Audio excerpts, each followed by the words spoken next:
ba't pa ba?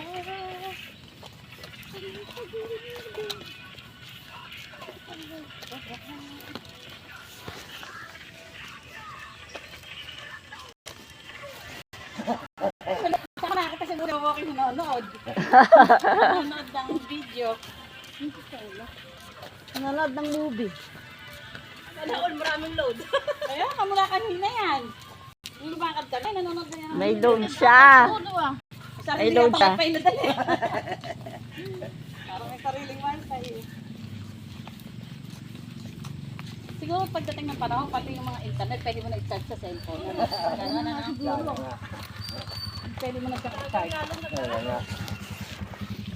Ito mo yung magiging ma-invert ko sa mga.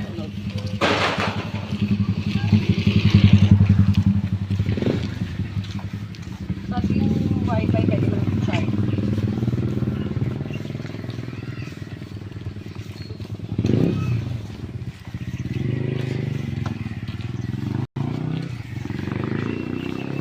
Sa ito, miss ko namin sa papansin na yun. Doon na pala kayo. Oo, nalobet na Oo. ako. Napasarap ang tulog. Basta nakakagawa. Nagising ako alas 4. Nawala sa isip ko na may walking. Ang iniisip ko, wala ko lang pasok, tulog ulit ako. Magkaiting. Oo. Ako naman bigla paggising ko alas 5, yung bagong kanina. Baka alis na sila sa amin. Ha? Dapat pinababa mo si Ulo. Hindi nakuha ng mga aso. Oh, Mga aso. Baka makagat pa ng aso. Tsaka madilim pa doon. Madilim sinilip namin. Madilim. Nagising ako, kinapukulan sila eh.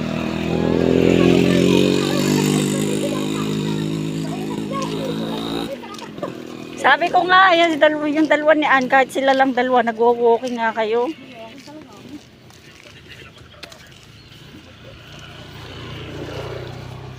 Tapos pinat ko pa sini. Puwi ka na yun. Wala, tulog ako.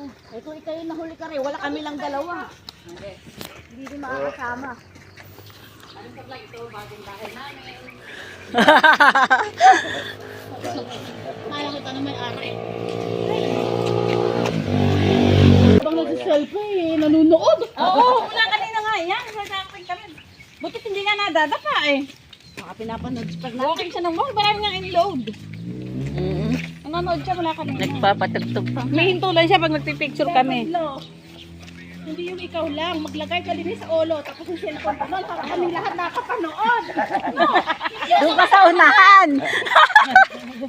Buisit niya eh. Hindi ganun.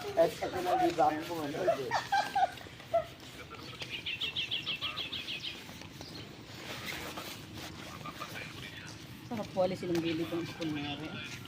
Tama kong sigaan naman ka. Sarap wala silang nagkakaano yan eh. Kasi yung mga